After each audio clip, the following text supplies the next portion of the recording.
തക്കാളി, കുരുമുളക്, വെളുത്തുള്ളി, ഇഞ്ചി പിന്നെ പച്ചമുളക് ഇതെല്ലാം ഞാൻ ഇതിലിട്ടിട്ടുണ്ട് കേട്ടോ.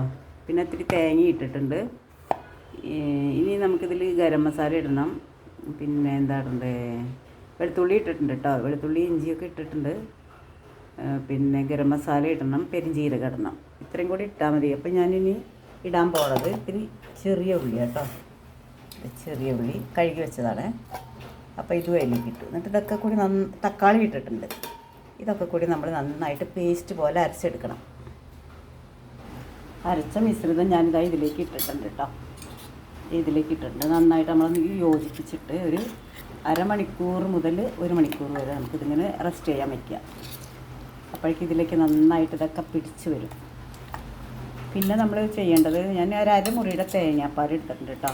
എന്നിട്ട് അതിൻ്റെ പിശട് ഒറ്റ പ്രാവശ്യമേ പിഴിഞ്ഞുള്ളൂ. എന്നിട്ട് അതിൻ്റെ പിശട് എടുത്തിട്ട് ഞാൻ ഇതിലരച്ചു.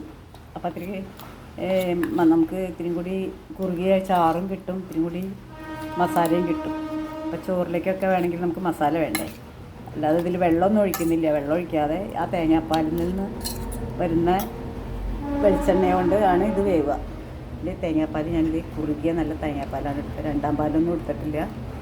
ആകെ കൂടി 1ാം പാൽ എന്ന് പറഞ്ഞാൽ ഫസ്റ്റ് പാല്. അതിൻ്റെ പിശട് എടുത്തിട്ട് ഞാൻ ഇതിലിട്ട് അരച്ചു. കാരണം കളയണ്ടാന്ന് എഴുതിയിട്ട്. ഇതാണ് ഇതിൻ്റെ മെയിൻ ഇൻഗ്രീഡിയൻ്റ് എന്ന് പറയുന്നത്. അടിപൊളി ടേസ്റ്റ് ആയിരിക്കും. നിങ്ങൾ അത് മാത്രമല്ല, അതിൽ ഞാൻ വെളിച്ചെണ്ണ ഒരു തുള്ളി പോലും ഒഴിക്കുന്നില്ല കേട്ടോ. വെളിച്ചെണ്ണ ഒഴിക്കാതെയാണ് ഉണ്ടാക്കുന്നത്. അപ്പോൾ നല്ല ടേസ്റ്റായിരിക്കും.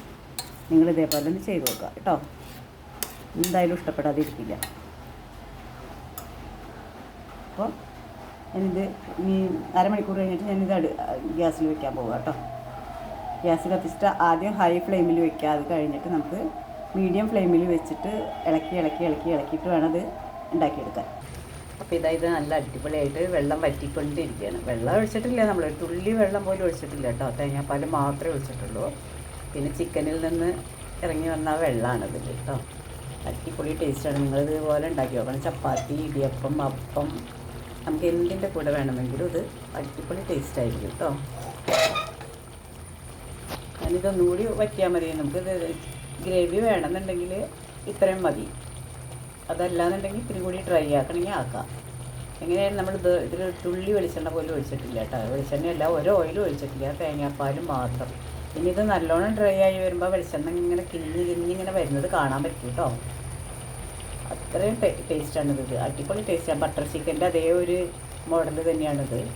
നമ്മളെല്ലാ സ്പൈസസും ചേർത്തിട്ടുണ്ട് കേട്ടോ. അപ്പോൾ നിങ്ങൾക്ക് ഇഷ്ടപ്പെടുകയാണെങ്കിൽ ഇത് ഷെയർ ചെയ്യാൻ മറക്കരുത്. Thank you so much.